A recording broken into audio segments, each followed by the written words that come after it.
Assalamualaikum aziz qarindoshlar. Hozir vaqtimiz xayrli olsun.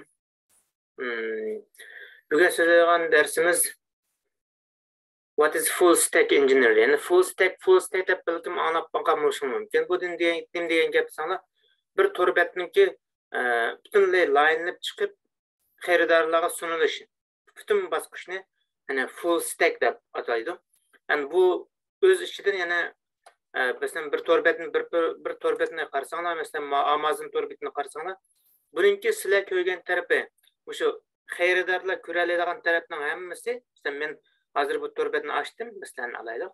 Torbetni ochgandan keyin mush men ko'radiganning hammasini laylaydiganlar bir guruh kishilar laylaydigan. Buningga boshqa bir guruh lazım laylaydigan. Hamda buning ko'rinmaydigan bir tarafi bor degan.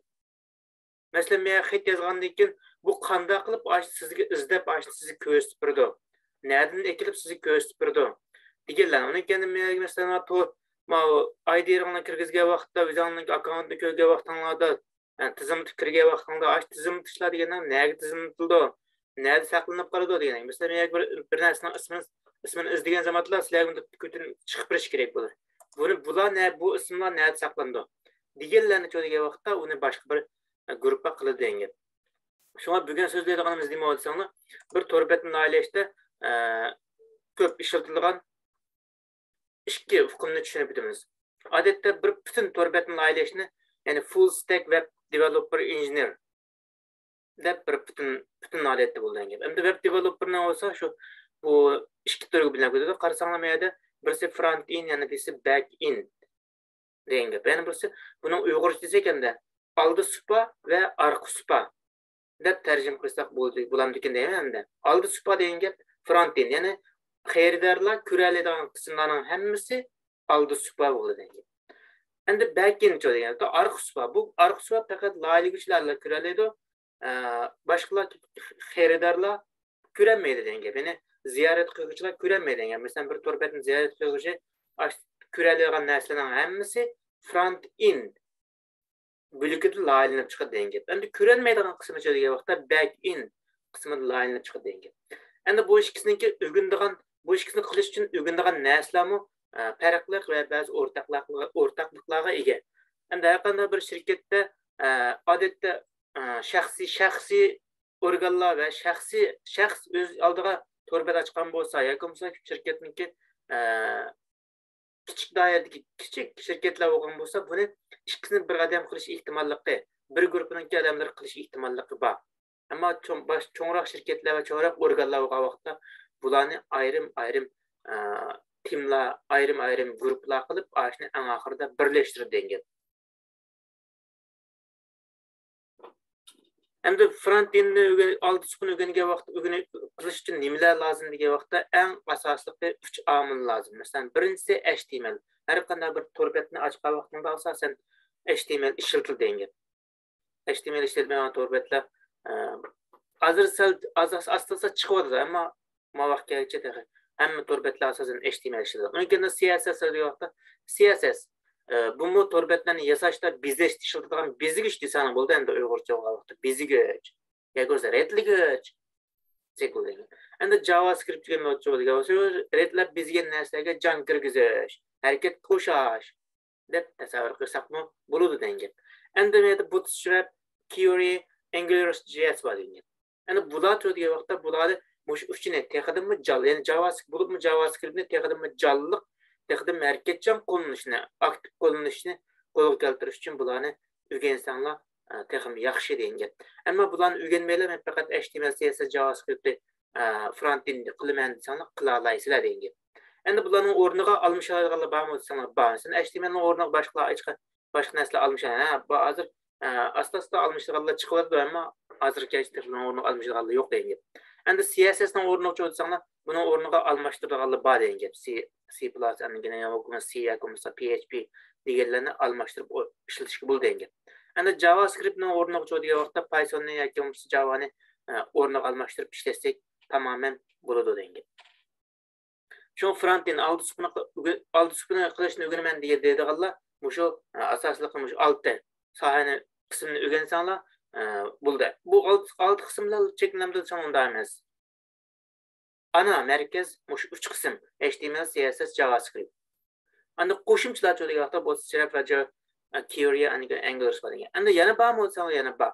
Bularni o'rganib bo'lgandan keyin qolganlar oddiylar asallar o'rganiladigan. Anda backendni qilaman deganlar bo'lsa degan vaqtda bularni o'rganmoqchi bo'lganlar mushu ASP.NET will form uning keyin ASP.NET Mavic uning keyin PHP, Python, Node.js, Java deganlarni o'rgangan vaqtda yani arka süpüne layihələşdirildi. Endi xoş, aldı süpü ve arka süpü deganlarni hozir bir qilib tushuntirib bo'ldik. Unda front end developer, yani front end developer, aldı süpününki açıqçı bo'lib qolsangiz bir torbetninki torbet açıqçılar ikki bo'linib ketadi-ku. Aldı süpün layihəçiler, arka süpün layihəçiler. Mana buni aldı süpü açıqçılar ve arka süpü açıqçılar deb Mesela yani bununki bu aldı süpü açıqçı degan nima, o nima ish qildi degandek bir ma'no bor. Buni o'zinglar torlardan, Google'lardan front end developer deb bassanlar nurg'un narsa chiqadi degan. Yani men qisqa atiblar yerda HTML, CSS, JavaScript, Angular deb yozib qo'ydim. Yani bularni mushlarni o'rgangan vaqtimda mushu front end qismini layihalaysizlar degan. Endi backend degan qismi degan. Backend degan qismi meyada bo'lganlik uchun meyada yo'qlarni qo'shib qo'ydim. Masalan, meyada yo'qlardan qaysi ekan? MySQL bor degan. Anan SQL, NoSQL degan gap shu MySQL yoki SQL deb tushunsangiz, MySQLni o'rnini almashtirsak bo'ldi. Undan keyin meyadan object oriented programming deganlar. So'ndan keyin Python bor degandik. Endi HTMLni endi obrazlik kallamizda obrazlik ifodalashtirganda o'xshasak bo'ldi degan vaqtda HTML odamning iskriti, suyaklari deb qarasangiz degan. Endi buni CSS qo'shilsa nima bo'ldi?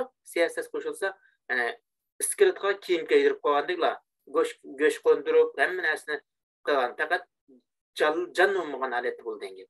Endi JavaScript degan buni JavaScript qo'ysaqchi, JavaScript qo'ysak buni harakat bo'ldi, jonliq holat keldi degan. Bu shuna obrazlik ifodasam. Men taqdim bor. Buningki HTMLniki ben CSS o JavaScript degan vaqtda odamningki qon tomirlari va nerv sistemasiga mingisiga o'xshatgan. Mana keyin CSS degan vaqtda odam kiydigan kiyim, ya'ni sirtqi odamning sirtqi ko'rinishi sanalgan. Sen bir uy bo'lsa, uyning ichidagi narsa keraklarni hammasini uyga tashlaysiz deyman. Mushu uyga mush narsalarni ishiltiman deb kitob jozi, u jozi kompyuter qo'ygan narsa, kompyuter stilla hammasini uyga tashlab qilsangiz HTML bo'ldi degan. Endi buni retlashchi, ularni retlab mayag ma'no qo'yman deb retlab chiroyli shaklga keltirish bo'lsa Java CSS ningki ishi degan gap. Endi JavaScript degan vaqtda ashlarni harakatga keltirish, ashlar jonliq ishiltish degan gap endi. Shu bugunlik darsimizda asosliqi web developer degan nima? Web developer o'z ishidan qanchaga bilindi? Ya'ni web developer asosan full stack deb qarasizlar. Web developer bu front enddan back endni o'z ichiga oladi, old bilan orqa bilan o'z ichiga oladi deb tushunsangiz tamamen bo'ladi degan gap. Engineer degan shu engineer bo'lsa, o'sha texnikaga engineer san bo'lardi. Anda front end, back end, old super va orqa super degan nima ekan? Arka süpü degan nima ekan desam, endi zag'irnan tili bo'lish vaqtda oldi supa xaridorlarning ko'radigan bir torbetni ochgan vaqtda xaridorlar ko'radigan yuzi, ko'radigan narsalarning hammasini oldi supida laylaymiz, front end qiladi. Ko'rinmaydigan narsalar-chi, ko'rinmay ijro bo'lgan narsalar-chi degan vaqtda back end qilamiz. Ya'ni arka supida laylaydi deb tushunib olsanglar bo'ladi degan. Endi oldi supini qilish uchun nimalar ketadi, arqa supini qilish uchun nimalar ketadi deganlarni men yerda o'zingizlar ko'rib olsanglar, undan keyin HTML degan nima, CSS degan nima, JavaScript degan nima, bularni obrazli qildim, men yerda ifodalab berdim. Shuna bundan keyin tafsili to'xtalamiz. Shuna eng boshda HTML dan boshlaymiz. HTML degan nima, bular qancha turga bilinadi, bularni qanday o'rganamiz degandek asosli biz asosli ko'p ishlaydigan narsalardan bir 25 tal tag var. Ağaçlarını ismimizi tutup alsak, qolgan taglarni ishlatmamdiq zaman ishlatmasizlar, ammo ko'p ishlatmaysizlar. Eng ko'p ishlatilgan shu 25 tal atrofida bo'ldi. Men qarsam nechta ekan? 1 2 3 4 5 6 7 8 9 10 ekan mana. Endi HTML nimadan kelgan? Hypertext Markup Language. Ning qisqa har birisining bosh so'zdagi qisqartirilmalardan kelgan. Endi bu nima ishlaydi degan vaqtda bu bir torbet layleşte işletilgan til dep düşünsеңler buludu deyin.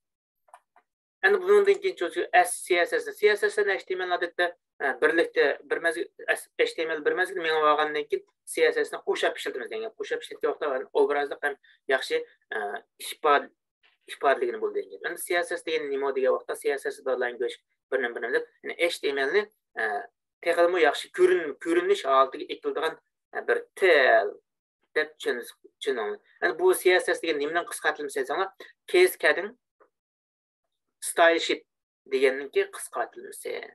Buni mu izlanib qilmaysanlar, to'rlardan Google'ga bassanlar, o'zligidan chiqadi degan. Biz tab aşağı nurg'un narzlar bor degan. Endi JavaScriptni so'zlaymiz. JavaScriptni mashqini o'rganib bo'lgandan keyin uning kendidan JavaScriptni so'zlaymiz degan.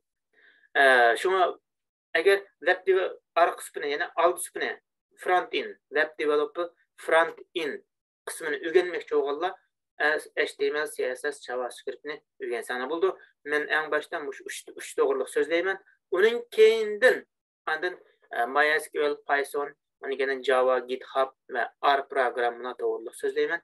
Çünkü hazırca şu frontend kısmını öğrenmen diyiciler olsa bu şu YouTube kanalıma erişip alsanlar buldu.